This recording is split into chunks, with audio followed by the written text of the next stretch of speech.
007, jumpa lagi dengan saya Yanti Juliana dalam acara Weekend Talk Show KPPN Gunung Sitoli edisi ke-31. Gak terasa ya, sudah puluhan juga nih talk show kita ya KPPN Gunung Sitoli. Dan hari ini, di hari yang istimewa ini, saya sudah kedatangan tamu saya yang luar biasa ya, memukau Peggy Sihaan. Tepuk tangan yang meriah ya, silahkan Peggy sapa dulu Sobat Interest. Sobat Interest 007 gitu aja ya, karena udah sering ketemu ya kan, sehari-hari ya.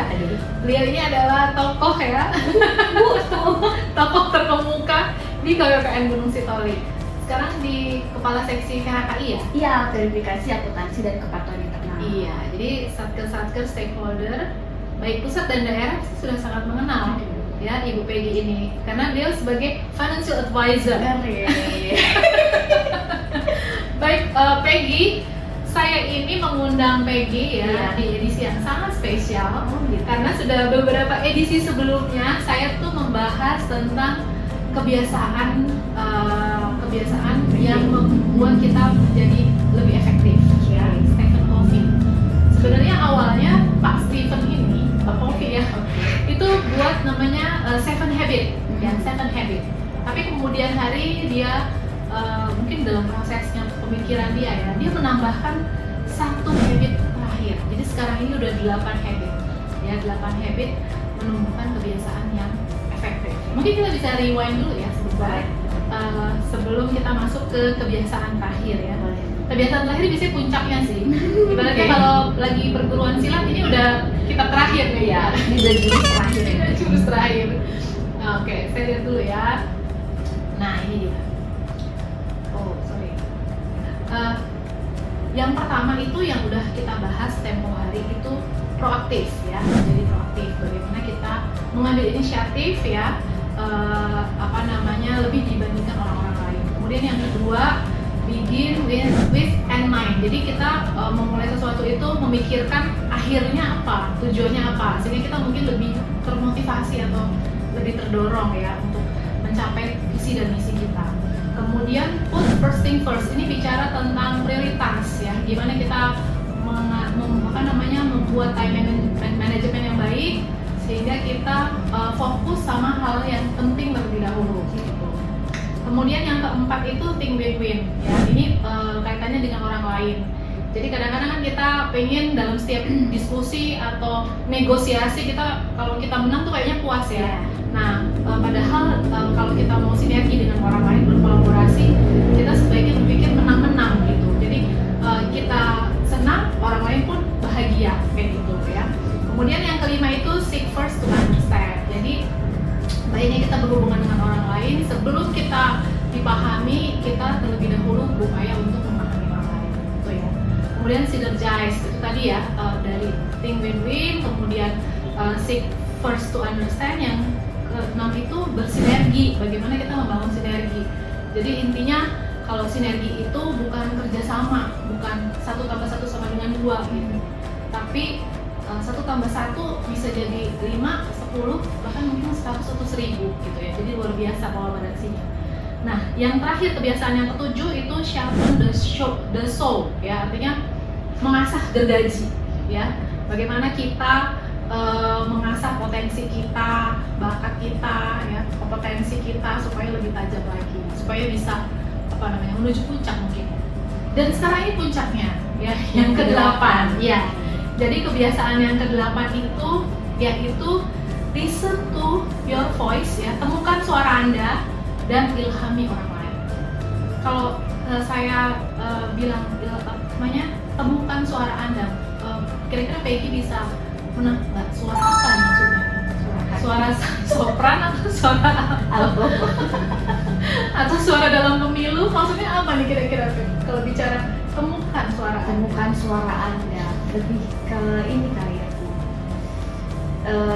kita menjadi pribadi yang seperti apa gitu. Jadi yang berkomitmen gitu ya. Iya. Ini kita sebenarnya raih seperti apa sih? Orang yang komit kah? Orang yang memiliki panggilan hidup yang jelas kah? Berdedikasi kah gitu. Jadi lebih ke kitanya gitu menurut saya ya. Kita hidup di dunia Karakter ini, kita, kita mau menjadi orang yang seperti apa gitu iya, ya. yang profesional kah, yang yang positif harus kayak situ ya, karena kan berarti lebih ke menjadi diri sendiri ya, nggak sama, mungkin nggak jadi followers, nggak cuma jadi followers, nggak ngikutin orang pada umumnya gitu mungkin maksudnya. bisa jadi sih Bu, Gitu ya ya. aplikasi seperti itu juga. Tapi yang positif ya Bu ya. Iya, yang Jadi diri sendiri tetap introvert nggak baik. Artinya mungkin bisa menggali ya, saya ini mungkin menemukan Potensi baiknya.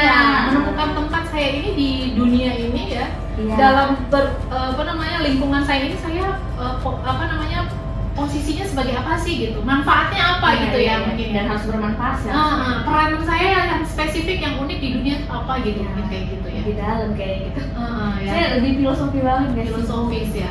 Iya. Dan kadang mungkin kita karena mungkin apa ya, mungkin sekarang ini dunia udah terlalu berisik ya. Betul. Kita kadang-kadang nggak dengar suara-suara seperti, jadi kita hidup ya udah hidup gitu aja ya kan. Informasi masuk terlalu cepat, Iya. belum sempat kita analisa berita ini lagi berita ini. Jadi kita sibuk dengan kesibukan aja ya, nggak meluangkan waktu untuk apa ya, mendengarkan Meditasi, saya, mendengarkan diri meditasi, sendiri. kira-kira saya ngapain ya di sini, di dunia ini gunanya buat apa ya gitu. Mungkin jarang orang yang seperti itu ya. Kalau Peggy gimana kira-kira, udah menemukan suara itu belum Peg? Kira-kira ya dalam perjalanan berapa, 20 tahun ya? 25 Bu. Oh 25 ya, oh, beda tipis. 25 tahun hidup di dunia, kira-kira udah menemukan suara itu belum Peg? Kalau saya sih sebenarnya masih menjalani sih Bu, masih mencari. Tapi sepanjang mencari itu kan kita nggak hanya diam. Iya. Jadi sebenarnya 7 kebiasaan efektif itu kita berlakukan sebenarnya untuk menuju yang 8 ini. iya. Ya kita butuh teman, kita butuh rekan kerja untuk bersinergi. Iya, Kita iya. juga nggak harus jadi diem aja, kita butuh proaktif. Iya. Kita harus mengembangkan kompetensi kita dengan apa tadi ya, menggali gitu ya, Iya. menggergaji gitu. Mengasah gergaji. Kita harus tahu kepentingan kita, yang terutama itu apa dulu, baru kepentingan yang lain. Ya, saya rasa setiap orang punya waktu untuk akhirnya menemukan, oh ini panggilan hidup, inilah panggilan hidup saya di sini. Nah, sekarang di sini ya karena saya dipilih gitu ya, Iya. secara tidak kebetulan saya Iya, pasti betul, ya. betul. Semesta mendukung saya Iya. menjadi kepala seksi verifikasi akuntansi dan kepatuhan internal, yang Iya. mana saya sebelumnya belum pernah di posisi ini. Oke. Nah, saya rasa jabatan itu bukan hanya pilihan, tapi memang sudah kayak keputusan dan harus bukan kebetulan ya. betul, dan Nah, ya kita jalankan sesuai dengan tanggung jawab. Nah, dan ternyata kayaknya cocok gitu ya dengan passionnya Peggy. harus Bu. Oh, Karena saya tuh saya harus menempatkan diri dimanapun saya berada. Panggilan hidup saya bekerja sebaik-baiknya, gitu ya. Berkomitmen untuk bekerja baik, bukan bekerja asal-asalan. Gitu. Jadi itu sebenarnya yang pengen ditekankan juga ke teman-teman juga ya. Jadi mau dimanapun, mau di seksi manapun, walaupun terlihatnya belum pernah dikerjakan, ternyata kalau kita memakai 7 kebiasaan baik itu sebenarnya bisa sih Bu. Jadi maksudnya Peggy 7 kebiasaan ini bukannya step by step gitu ya. Kemudian dari tahap terakhir adalah ke-8, tapi itu simultan terus Iya, ya, berproses berbarengan, terus. iya. Dan untuk dengan menuju ke sini ya dengan melalui Iya, melakukan iya. kebiasaan-kebiasaan yang Iya. tadi udah kita lalui gitu ya. Jadi 7 kebiasaan sebenarnya sudah baik. Mungkin yang 8 ini lebih kayak udah kita lakukan nih 7 nih. Kayak jadi saatnya kamu kayaknya harus lihat diri sendiri deh, balik ke diri sendiri. Jadi percuma kita bagus, percuma kita proaktif kalau kita sebenarnya di diri kita tidak ada komitmen ataupun niat untuk bekerja dengan tulus gitu ya Bu ya. Yang penting nilainya bagus nih, nilai KI misalnya 100, tapi sebenarnya kita tidak menjiwai ataupun tidak mengasih hati ke pekerjaan kita Iya, gitu. iya, iya. Karena mungkin suara itu bisa kita dengar dari orang lain juga ya. Bisa. Ya, kalau dengan kita melakukan sinergi, dengan kita melakukan kebiasaan misalnya mengutamakan orang lain, Iya. itu kita bisa menyelami, oh ini ternyata panggilan saya tuh yang kayak gini gitu ya, melalui kegiatan-kegiatan seperti itu ya. Iya, tanpa kita kasih tahu ya, kita Iya, iya. sudah ngerjain ini. Sebenarnya kan kita diam aja, kita kerja dengan tulus, sebenarnya orang lain pasti lihat dan saya rasa itu pasti berdampak ya, karena yang kita kerjakan itu baik gitu ya. Tanpa kita harus bilang kamu harus ini. di kebiasaan 8 ini bukan hanya temukan suara, tapi juga ada yang kedua, ilhami orang lain untuk menemukan suara mereka. Ini luar biasa. Ya, berarti ini udah bicara soal kepemimpinan ini ya. Itu harus berdampak ya. Iya, gimana kita bisa, bukan cuma kita yang menemukan makna diri kita, tapi kita juga mendorong atau menginspirasi orang untuk melakukan hal yang sama. Gitu. Kalau Peggy kan ini di sini udah bisa dibilang pemimpin lah ya. Iya. Kira-kira udah apa namanya, pernah mencoba seperti itu nggak, atau pernah di titik itu, atau gimana terkait ini menginspirasi orang lain? Iya, untuk menginspirasi orang lain, saya rasa untuk di level saya itu mungkin ke staff ya, ke pelaksana. Jadi saya menempatkan diri ini tidak sebagai bos, tapi sebagai leader. Jadi saya bersama rekan kerja gitu, bukan sebagai pelaksana, itu bukan bawahan ya. Jadi di kita ini kan sebenarnya ada yang coaching counseling ya Bu ya. Jadi setiap periode dilaksanakan. Nah di momen itu saya menjelaskan ke pelaksana gitu ya, untuk meningkatkan kinerja, bekerja dengan tulus, bekerja itu jangan pamrihan gitu ya. Selain itu kan dia bisa lihat sikap saya sehari-hari gitu ya. Jadi contoh lah betul, ya. Betul. Jadi bukan hanya triwulan aja gitu. Misalnya ada kegiatan yang ikut sertakan rekan kerja saya gitu di satu tim gitu ya. Nah saya ingetin hadir tepat waktu, disiplin waktu gitu ya. Karena saya juga menunjukkan kedisiplinan gitu ya. Jadi saya merasa itu sudah cukup untuk menjadi dampak bagi orang lain gitu ya. Tanpa saya harus mengulang-ulangi perkataan saya gitu ya. Karena saya yang dilihat gitu sebagai atasannya ya. Jadi kalau saya juga kerjanya tidak tulus, tidak proaktif, terus lempar-lempar kerjaan, ya apapun yang saya bilang sebenarnya mental ya, karena tidak ada trust di situ gitu, tidak ada kepercayaan. Kakak ini ngomong aja aslinya nggak kayak gini gitu kan, jadi kan kosong jadinya. Jadi selain menyebarkan ataupun mengcoach gitu ya, ya kita juga perlu sikap perilaku yang baik juga sih sebagai panutan. Kalau boleh tahu, dalam upaya menjadi contoh, kira-kira Peggy pernah nggak membagi misalnya nilai-nilai personal gitu? Jadi bukan cuma bicara tentang formalitas ya, pekerjaan, tenggat waktu, cara mengerjakan pekerjaan, tapi menurut Peggy perlu nggak kita membagi nilai-nilai personal kita gitu, daily life kita gitu ke anggota tim kita? Itu tergantung orang ya. Kalau saya pribadi sih Bu, untuk kerjaan oke. Untuk personal saya lihat dulu konteksnya. Misalnya keluarga, misalnya orang tua gitu, mungkin saya akan memberi pesan-pesan bahwa saya sebagai anak di keluarga gitu ya, yang saya anggap baik gitu ya, dan bernilai positif di dia gitu ya. Jadi ketika misalnya dia sudah burn out atau stres gitu, saya sarankan udah pulang aja gitu kan. Itu orang tua harus ditengokin, saya bilang gitu kan. Kalau misalnya dia terlalu bersemangat atau calm down gitu ya. Jadi lebih ke konteksnya aja sih Bu. Jadi tidak semua urusan personal kita share juga. Sesuaikan konteksnya. Jadi tapi nggak ada salahnya ya. Kita maksudnya berbagi nilai-nilai kehidupan untuk menginspirasi lah istilahnya. Iya pasti. Nggak melulu bicara soal pekerjaan gitu ya. Supaya mengcoach ya, istilahnya mengcoach anggota tim kita itu boleh juga kita berbagi nilai-nilai kehidupan ya. Jadi contoh sebagai anak lebih, gitu. Jadi kan know your employee juga jalan, gatheringnya juga jalan. Jadi untuk pekerjaan saya rasa kita deketin personal dulu kayaknya. Betul. Baru kalau kerjaan ya pasti ada ujungnya kan kalau kerjaan. Tapi kalau hubungan itu kan kalau sekali tidak ada kepercayaan ataupun tidak menganggap kita sebagai pimpinan yang baik kan udah susah ke depannya gitu. Jadi saya mau branding itu dari personal dulu sih Bu. Kalau kerjaan bisa lah. Jadi nggak juga vulgar gitu ya, terlalu over ya dia ya.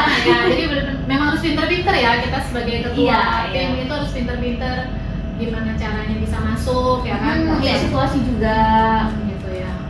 Konteksnya apa gitu ya, disesuaikan. Kalau udah deadline terus kita lihat udah sekarang punya udah istirahat dulu. Itu menarik tadi yang Peggy bilang bahwa kamu harus menjadi contoh. Saya pernah Iya. juga tuh dengar podcast yang menyampaikan kita jangan pernah meminta anggota tim kita melakukan sesuatu yang nggak bisa kita lakukan. Iya, itu betul ya. Jadi maksudnya gini, kalau mendisposisi bukan karena kita nggak bisa terus kita serahkan ke orang, Iya. gitu kan?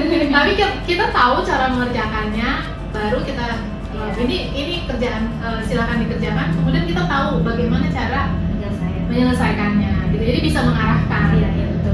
Dan itu juga apa ya, kalau misalnya disiplin gitu kan, nggak mungkin kita minta orang untuk disiplin saya datang tepat waktu tapi Oh, kitanya terlambat ya kan, selalu nggak on time, atau misalnya kita minta anak buah kita jangan terlambat dong ngerjain laporan gitu, padahal kita juga Tidak membantu misalnya. gitu ya. Jadi itu ya untuk pemimpin ya, di manapun Anda berada. Ini saya sampaikan ulang, saya lupa podcast apa yang saya tonton. Pokoknya itu, jangan pernah meminta anggota tim Anda untuk melakukan sesuatu yang Anda nggak bisa.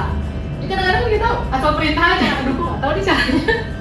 Gimana caranya ya menyelesaikan, udah Kasian juga kan, Iya. dia cari taunya gimana. Bete juga kali ya kalau anak buah kayak gitu ya. Jadi sebenarnya lebih mitra anak buahnya berarti. Tidak ada sinerginya malah ya. Oke gitu. Nah, kalau Peggy sendiri sebagai insan manusia, udah pernah belum menemukan sosok yang leader yang seperti itu ya, yang dia sudah menemukan makna hidup, terus dia bisa juga menjadi inspirasi, mengilhami Peggy di sehari-hari. Udah pernah belum Peggy ketemu sosok yang kayak gitu? Selain Tuhan Yesus, Tuhan pencipta kita ya. Tuhan pencipta kita. Untuk di Kementerian Keuangan mungkin yang saya lihat sekarang sosok Bu Sri Mulyani kali ya. Oh, Ya, iya. saya lihat dedikasinya selama bertahun-tahun ini baik gitu, citra baik, selain dia membranding Sudah dirinya belasan baik tahun ya, itu. di keuangan. Dan selama berapa presiden juga, 2 kali presiden ya saya lihat kok orangnya tetap gitu, nggak yang Berubah gitu. iya, ya? jadi Konsisten berarti ya. betul. Terus segala kebijakan-kebijakannya saya rasa sudah masuk akal dan dapat diimplementasikan gitu di lingkungan kita. Dan dia juga menjadi inspirasi bagi banyak orang ya, nggak hanya di Pasti. Kementerian Keuangan Pasti, sepertinya ya. Pasti banyak orang juga yang terinspirasi. Maksudnya Bu Sri di tengah tantangan ya, di tengah apa? Wah, banyak ini lah ya, banyak waktu Gejolak. ibu ya, banyak gejolak. Waktu ibu kan ada zaman COVID, Iya. kemudian pergantian kepemimpinan. Presiden, iya. Luar biasa, jadi bukan masa-masa yang mudah sebenarnya waktu Bu SMI menjabat ya, tapi beliau bisa Sampai sekarang lagi. ya, bisa bertahan dan dilalui ya, jadi Dan tetap komit eksis gitu, ya. nggak yang makin layu tapi makin Iya, makin bersinar ya. itu jadi ini juga kita ya, jadi apa namanya, penyemangat kita juga ya, Oh, iya. seluruh pegawai Kementerian Keuangan ya. Ibu Sri aja bisa, maksudnya kita Iya. kendor ya. Jadi Bu Sri ya, Iya. yang jadi role model Peggy ya. Kalau orang tua atau apa gitu, guru mungkin ada juga nggak yang Ya orang tua iyalah ya, bukan Pasti, dari ya. rumah, karena mereka yang mengajarkan pertama sekali apa itu adab, apa itu perilaku baiknya dari rumah gitu ya. Kalau guru memang SD, SMP, SMA saya rasa seluruh guru memang jadi panutannya, karena memang harus gitu ya. Sampai saat ini itu 1000 Sri paling ikonik mungkin. iya, karena saya di KPG juga. Baik. Kira-kira nih Peg, untuk menuju ke sini kan tadi mungkin nggak sebentar ya, memerlukan waktu yang tidak sebentar. Iya. Menurut Peggy nih, mungkin bisa disampaikan juga ke Sobat Interest. Kira-kira apa yang bisa kita lakukan supaya kita bisa sampai di kebiasaan ke-8 ini, menemukan suara kita dan menjadi inspirasi buat orang lain? Mungkin salah satunya kita introspeksi diri sih Bu. Jadi ketika manusia tidak ada yang sempurna ya Bu. Jadi ketika ada masalah, ketika kita nggak tahu solusinya, terus kita langsung marah-marah, dan akhirnya kan jadi melebar ya. Maksudnya jadi masalah itu nggak selesai tapi ke mental gitu ya. Nah mental itu kan pertama yang membangun kita untuk bekerja dengan baik. Kalau mental kita udah down, kayaknya mau ngerjain hal segampang apa tuh rumit gitu ya. Jadi mungkin untuk kesempurnaan untuk mencari suara hati ya kita lihat diri sendiri, kita dengar dulu hati kita sendiri gitu. Ini yang saya lakukan, kesibukan yang saya lakukan ini sudah merupakan kebiasaan aja atau memang ada nilai-nilai di situ ya. Apakah saya berdampak ke sekitar gitu ya? Apakah kompetensi yang saya miliki ini berdampak dan menambah kompetensi orang lain misalnya? Apakah posisi saya sebagai pemimpin itu apakah sudah pantas, sudah layak dikatakan role model yang baik bagi rekan kerja saya gitu kan, dan teman saya gitu ya? Apakah sebenarnya yang saya lakukan ini hanya kebiasaan rutin saja gitu ya, ataukah memang kita jadikan rutinitas itu, kegiatan itu sebagai ibadah gitu ya? Iya, Ibadah itu gimana ya? Benar-benar tekun, rajin, tapi menjiwai gitu. Jadi bukan hanya selesai kerjaan selesai, tapi misalnya gini ya Bu ya, misalnya pemantauan kode etik nih. Misalnya kita ada temuan, kita ada rekomendasi dan ditindaklanjuti. Jadi kita merasa tidak sia-sia gitu. Ilmu kita terapkan pada saat pemantauan, ketika ada temuan kita berikan rekomendasi dan ditindaklanjuti dengan baik. Jadi kita merasa kita berkontribusi untuk kebaikan si pegawai ini. Jadi kan itu berkat, maksudnya jadi peluang baik bagi yang ditegur misalnya, yang kena pemantauan itu jadi pengingat ke dia, menjadi pribadi yang lebih baik, dan kita tuh merasa kita melihat dia sudah berubah, itu kan kita senang ya gitu ya. Jadi ya penyampaian juga harus baik, tulus gitu. Jadi kalau kita menyampaikan temuannya dengan begini nih, ini ya yang menerima juga kayak ini kan. Cuman kalau kita pakai skill kita, soft skill kita bilang ini tuh temuannya bisa lo diperbaiki, sebenarnya nggak sampai level ini gitu kan, dan dia berubah, kita senang gak sih gitu ya, dapat menjadi ini ya berkat bagi orang lain gitu. Jadi saya rasa dimulai dari itu sih Bu, kita harus lihat diri sendiri, introspeksi diri juga, mendekatkan diri ke pencipta ya. Jadi kita tahu ini sebenarnya kita ini sesuatu loh, bukan hanya pegawai duduk pulang, enggak, sebenarnya itu harus berdampak juga gitu bagi sekitar. Ya, menarik ya, ini dalam sekali ya, sangat filosofis. Jadi kita harus punya waktu untuk introspeksi. Harus. Jangan hanya bekerja daily, melakukan rutinitas sebagai kewajiban gitu ya. Tapi ada waktu untuk introspeksi. Apakah pekerjaan saya ini ada bermanfaat buat orang lain? Apakah yang saya sudah lakukan, kebiasaan-kebiasaan saya ini membuat saya lebih baik lagi gitu ya, lebih berpotensi lagi, menggali potensi saya gitu. Jangan menyia-nyiakan waktu gitu. Jadi introspeksi itu perlu ya. Dan tadi menarik yang Peggy bilang, jangan cuma mengerjakan pekerjaan sebagai tugas dan kewajiban ya. Asal udah, yang penting udah selesai ya laporan. Yang penting tepat waktu, ada bentuknya, submit ya, kirim gitu ya. Tapi kita pengen pekerjaan kita itu ada manfaat buat orang lain ya. Jadi ada tulus ya. Betul. Tulus ya, kita pengen kebaikan juga buat orang gitu. Iya. Jadi bukan cuma yang penting saya selesai beres ya kan. Apalagi dapat peringkat gitu ya misalnya ya kan. Bagus. Bikin orang bagus-bagus, tapi kalau nggak ada manfaatnya buat orang, apa gunanya? Itu yang membuat kita mungkin lebih semangat ya. Kalau kerjaan kita bermakna bukan hanya buat kita tapi juga buat orang gitu. Iya, dan itu memang harus kesadaran diri sendiri ya. Kita nggak bisa maksa juga orang lain. Harus seperti ini ya. Kan itu perjalanan hidup seseorang gitu ya. Kalau kita bekerja saja ya baik sebenarnya, tapi menyatakan bekerja itu sebagai ibadah sudah the next level bekerja ya rasa gitu. Ya, temukan ini ya kerinduannya sendiri ya. Nggak bisa kita paksa. Kemarin saya baru ketemu tuh juga, kita nggak bisa melakukan perubahan besar dalam hidup kita kalau kita nggak punya rasa krisis gitu. Artinya saya merasa hidup saya baik-baik aja. Ya jangan harap kita mendapatkan perubahan gitu. Tapi kalau gini, saya pengen hidup saya bermakna deh. Saya pengen menemukan makna hidup saya. Nah, baru di situ mungkin kebuka jalan-jalannya gitu. Karena perubahan itu pasti ada kan. Iya. Jadi harus ada rasa krisis itu pertama katanya. Rasa krisis. Iya. Jadi selama tenang aja. Nggak bisa nih nilainya 100 terus. Harus ada perasaan gelisah itu ada apa lagi. Hidupnya gini-gini aja ya gitu. Supaya bisa ke the next level tadi yang seperti Peggy bilang. luar biasa ya pembicaraan Iya. kita ya. Itu sebenarnya selain diri sendiri, kalau kita spiritualnya bagus sih sebenarnya gampang. Iya.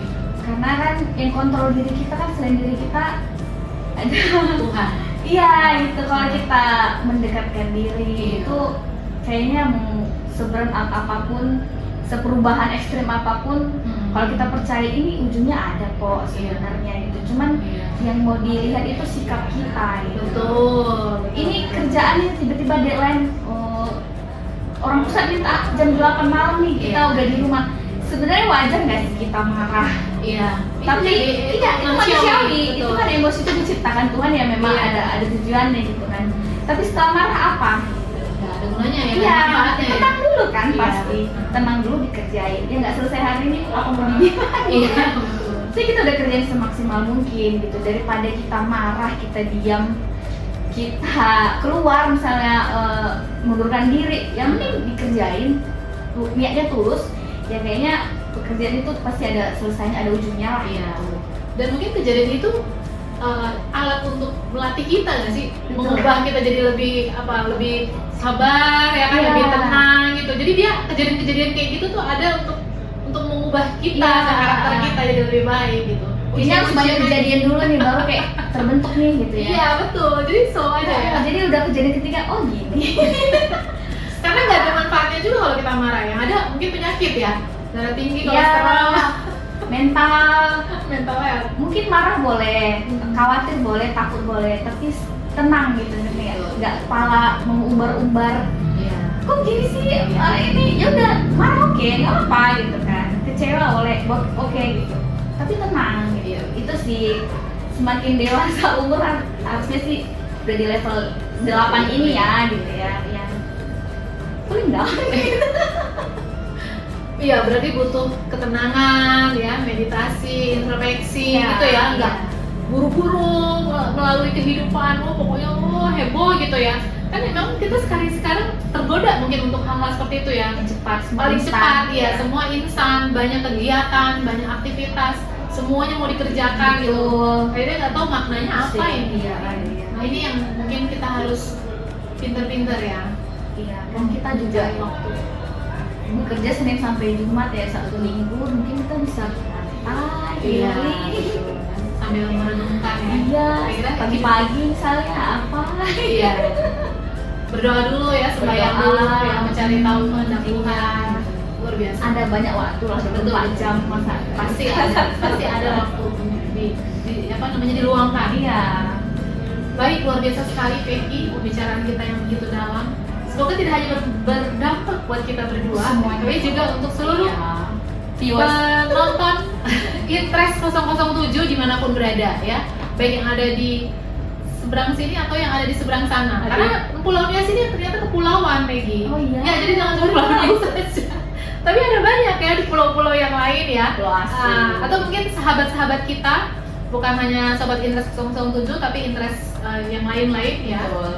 Semoga bisa bermakna dan sama-sama kita menemukan suara kita, panggilan hidup kita, dan menjadi inspirasi bagi orang lain. Terima kasih Peggy sudah menemani saya di kesempatan hari ini yang luar biasa ini. Saya akhiri Weekend Talk Show KPPN Gunung Sitoli untuk kali ini. Kita ketemu lagi dalam Weekend Talk Show edisi berikutnya. Yahoo! Oke, terima kasih. Oh iya, ada.